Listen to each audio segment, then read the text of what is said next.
Semoga tuan-tuan sehat selalu dimanapun berada. Kembali lagi dengan saya Madim Abdul Aziz Sinaga, mahasiswa dari UNP Universitas Negeri Padang. Sekarang di sana saya berada di Pasca Sarjana dengan jurusan Bimbingan dan Konseling. Pada kesempatan kali ini saya akan memaparkan bagaimana cara menentukan prioritas dalam diri. Waluyo dan kawan-kawan pada tahun 2008 melakukan penelitian. Mereka berpendapat bahwa skala prioritas ini berisikan kebutuhan yang harus dipenuhi oleh manusia yang sesuai dengan tingkat level atau kemenuhannya. Dengan adanya perhitungan skala ini, diharapkan manusia lebih mengerti mana kebutuhan yang harus diutamakan dan mana kebutuhan yang tidak perlu diutamakan atau ditunda dulu. Oleh karena itu, skala prioritas ini sangat penting untuk dimiliki setiap orang. Oke, untuk mengetahui lebih dalam, mari kita lihat bersama video berikut ini.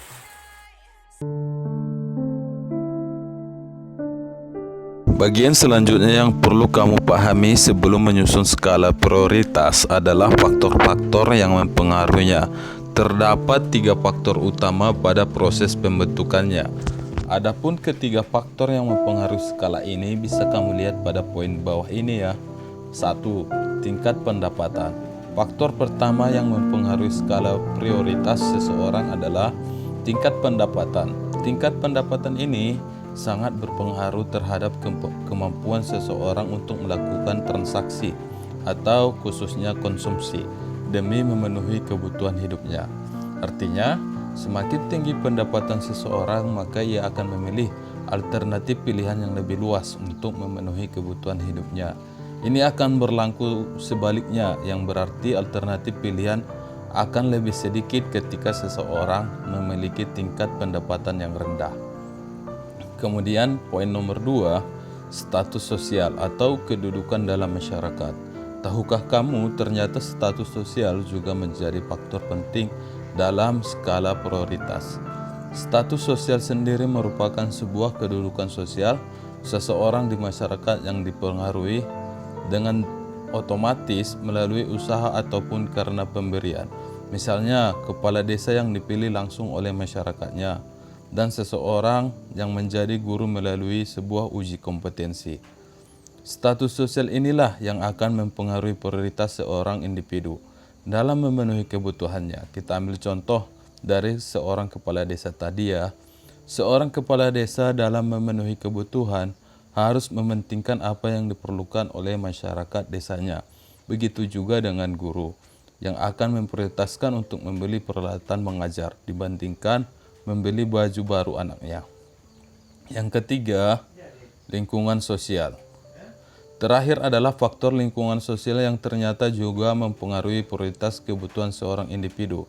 Kita ambil contoh, jika kamu tinggal di kawasan elit, maka bisa jadi keputusan yang menjadi prioritas adalah seputar rumah, pakaian, hingga kendaraan mewah, agar bisa bersaing dengan masyarakat sekitar.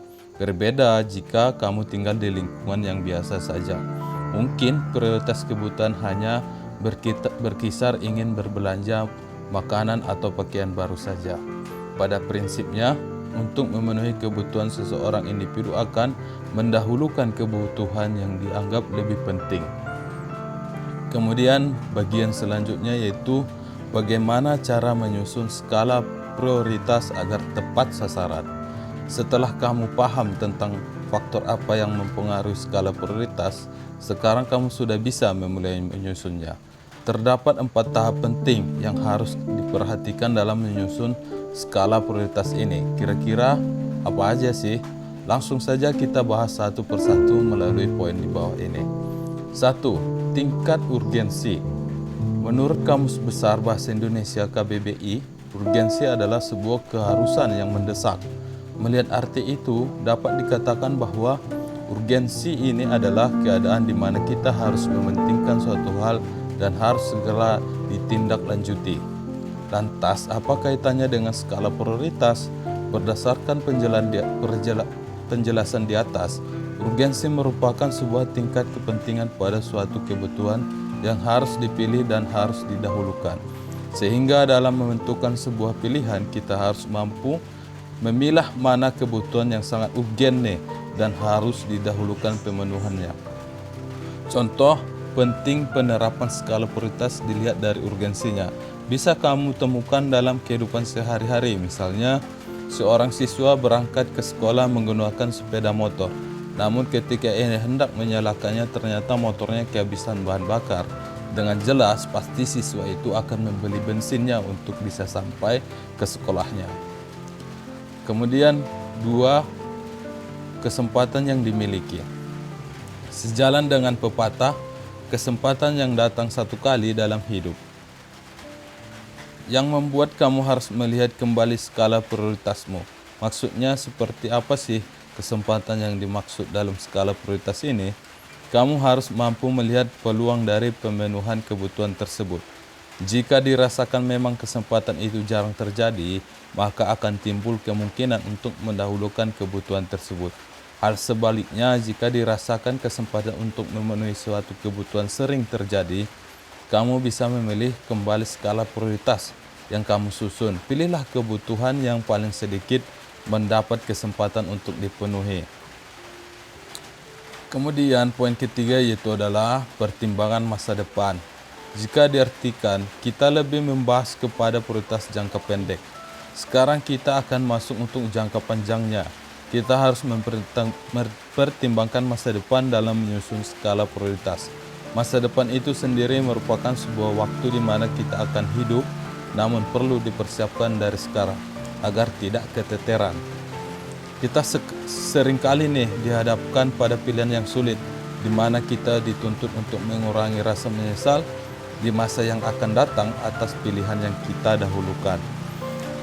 Contohnya, bisa kamu lihat ketika akan melihat sekolah atau universitas ketika sudah berada di jenjang akhir sebuah tingkat pendidikan.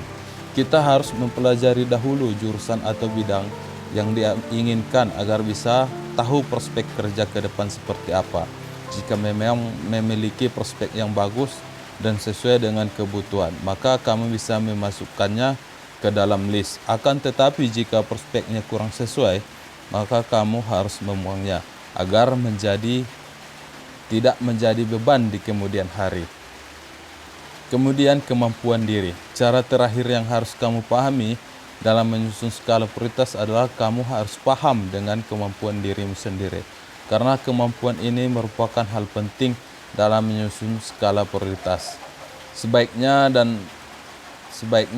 secepat atau apapun kita menentukan sebuah pilihan, jika tidak dibarengi dengan kemampuan yang memadai akan terasa sia-sia. Dalam hal penentuan prioritas, kemampuan diri merupakan sebuah tolak ukur sebagai besar kemampuan kita untuk mendapatkan pilihan yang telah ditentukan, baik dari segi keahlian, ekonomi, maupun usaha yang akan dilakukan. Kamu bisa nih mendapatkan contoh dari kehidupan sehari-hari. Misalnya seseorang dihadapkan pada suatu kebutuhan kendaraan untuk bekerja. Dia berniat untuk membeli sebuah sepeda motor yang sudah berteknologi full injection, tapi keadaan ekonominya tidak memungkinkan membeli itu karena sedikit lebih mahal dari motor yang teknologi biasa. Sekian pemaparan yang bisa saya sampaikan. Terima kasih. Semoga kita bisa menentukan prioritas dalam kehidupan kita sendiri.